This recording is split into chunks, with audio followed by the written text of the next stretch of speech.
Hi, I'm Peter Kalmstrom of kalmstrom.com Business Solutions.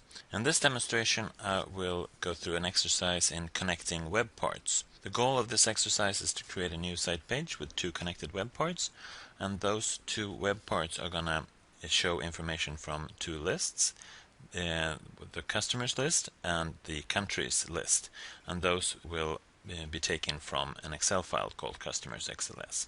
So let's start by importing those.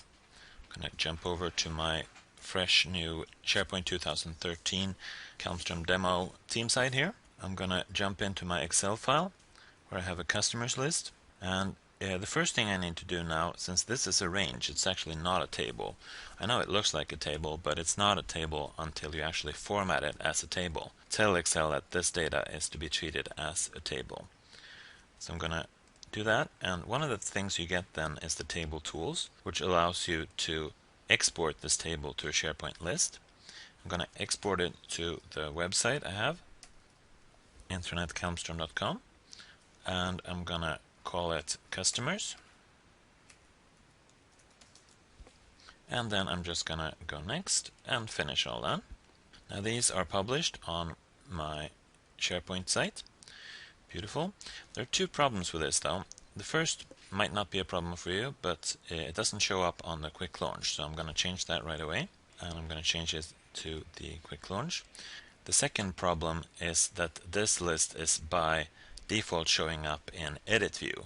That might be very useful, but that also means that you can't use this list from a web part or an app part, which it's called now in SharePoint 2013. That's a rather bad thing. So what we want to do now is create a new view, and I'm going to create a standard view, not the datasheet view.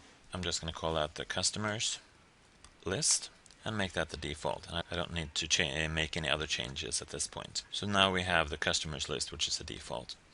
I'm going to do the same again with the countries list, export that, and now it remembers the site, and I'm going to call that countries. And finish that.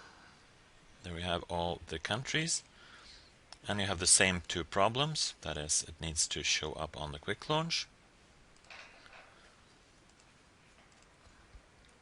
and also the views. I can create the views from down here. Create a view, the standard view, not an edit view. There we go. Make this the default view. So now we have two lists with content in them.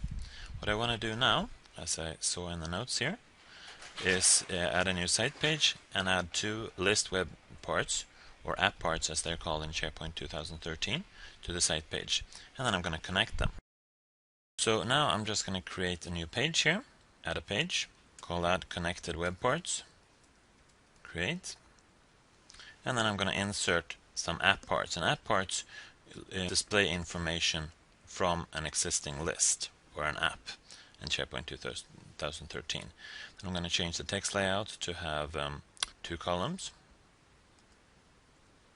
So that I can have my countries there and my customers in the other web part to the right there. Now I have these two, and I can connect them by editing the web part and then going into connections and provide the row to customers. And the common field here is the country field. I don't want to prevent those. And then the country field in the customers list, so those are now connected. And now I'm just going to save the page. And here you see I can click on Argentina, and the Argentinian customers show up. And the Belgian customers, so you see this works. I'm just going to go ahead and make this slightly more beautiful by changing the view.